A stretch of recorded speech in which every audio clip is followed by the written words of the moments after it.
कटौती की है। इस कटौती से होम लोन लेने वालों को ईएमआई कम होने की उम्मीद बढ़ गई है। आरबीआई के इस कदम से घर खरीदने का सपना देख रहे लोगों को भी काफी राहत मिलेगी। अपने घर के बालकनी में खड़े शेख जाकिर हुसैन मुंबई के पास कल्याण में रहते हैं। उन्हें उम्मीद है कि वो जल्द ही 25 लाख रुपए का कर्ज चुका पाएंगे, जो उन्होंने 7 साल पहले घर खरीदने के लिए लिया था।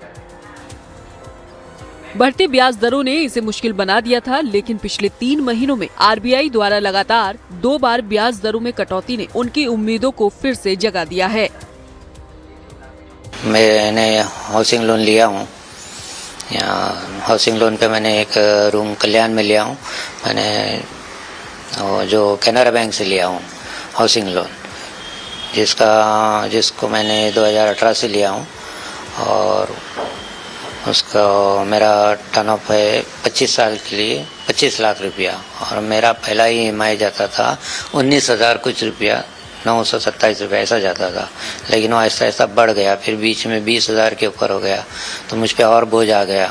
लेकिन मैंने कैसा भी करके, चलो अपनी सर्विस थी तो मैं अपना उसको कवर किया हूँ। लेकिन उसके बाद अभी 21,000 के ऊपर हो गया है लोन का ईएमआई बढ़ता जा रहा है, जिससे अभी हमको ना फाइनेंस में हमें तकलीफ हो रही है, हमारे खर्चे में तकलीफ आ रही है अभी।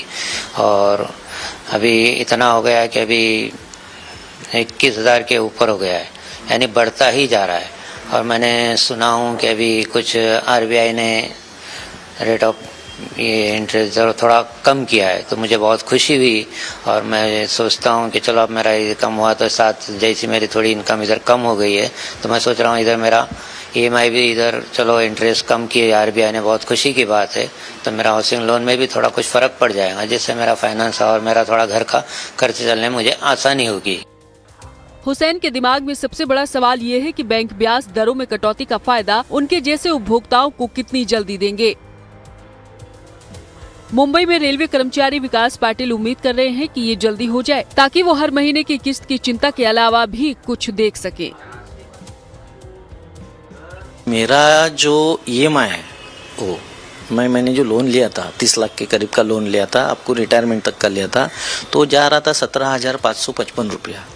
तो अभी इसमें अगर मेरा 4-5 हज़ार अगर बचता है, तो सबसे पहले मैं इन्वेस्ट करूंगा वो मेरे बच्चों के एजुकेशन के इसमें, क्योंकि अभी घर के बाद जिम्मेदारी क्या आती है, बच्चों का पढ़ाई, तो मैं उसमें इन्वेस्ट करूंगा।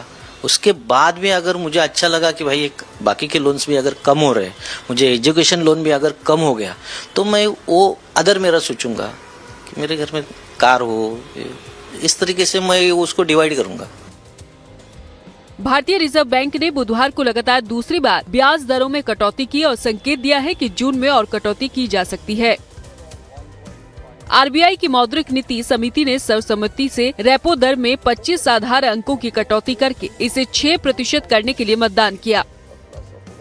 समिति ने मई 2020 के बाद पहली बार फरवरी 2025 में भी दरों में इतनी ही कटौती की थी।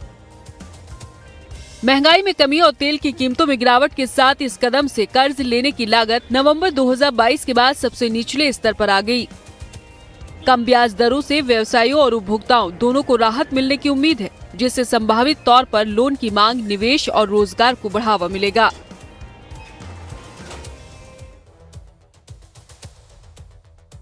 मुख्यमंत्री योगी आदित्यनाथ